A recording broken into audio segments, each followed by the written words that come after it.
ton cœur, il ressemble à quoi? Est-ce que tu es sensible au rappel? Est-ce que quand tu écoutes le Coran, ça fait vibrer ton cœur? Est-ce que quand tu écoutes un rappel, tu te remets en question, tu restes comme ça, tu fais un point avec toi et il y a des larmes qui coulent de regret? Si c'est le cas, si tu te reconnais à travers ces bonnes actions, c'est que ton cœur est vivant. Si c'est pas le cas, mais t'attends quoi pour mettre un coup de boost à ton cœur? T'attends quoi? Tu penses que l'ange de la mort, il va venir prendre ton âme quand toi tu veux?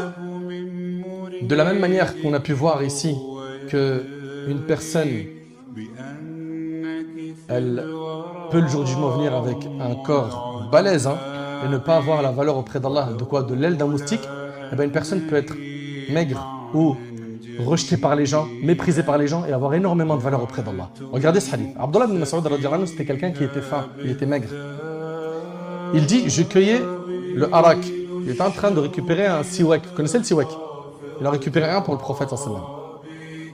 L'assemblée présente rit alors de la minceur de mes jambes. Donc les compagnons, quand ils l'ont vu, ben, son corps il était fin, donc ils ont ri de ses jambes, il était fin. Alors le prophète sallallahu alayhi wa sallam a dit, de quoi riez-vous? Ils répondirent, nous rions de la minceur de ses jambes. Le prophète alayhi wa sallam dit alors, par celui qui détient mon âme dans sa main. Elles sont certes plus lourdes dans la balance que la montagne de Uhud. T'imagines? Le hadith il est rapporté par Ahmed. Vous connaissez la montagne d'Uhud à Médine?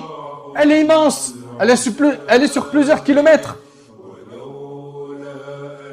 Donc on voit ici quoi finalement?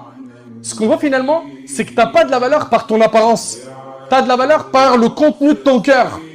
Et on t'a trompé.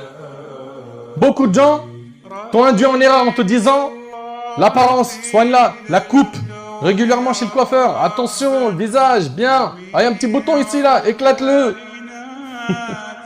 C'est vrai, c'est pas vrai? Que l'apparence. Et cette personne-là, son cœur est KO. Et vous savez, qu'est-ce qui fait en sorte que tu deviens un vrai bonhomme, un vrai croyant, un vrai pieux, une vraie pieuse? C'est ta foi. La foi, elle s'installe où? Dans le cœur. Et quand tu as la foi, tu es solide.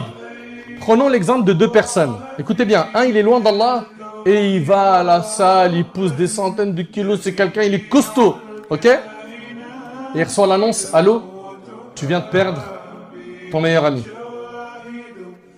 S'il est loin d'Allah, il se peut, j'ai bien dit il se peut, qu'il s'écroule, il perd sa lucidité, il n'arrive plus à tenir. De l'autre côté, il prend quelqu'un qui est hyper fin, maigre, mais il a digne, sa foi elle est solide. Et tu lui annonces la même nouvelle. Tu peux même lui dire, tu as perdu ta mère, ou tu as perdu ton père. C'est normal qu'il pleure. Le prophète lui-même a pleuré à la mort de son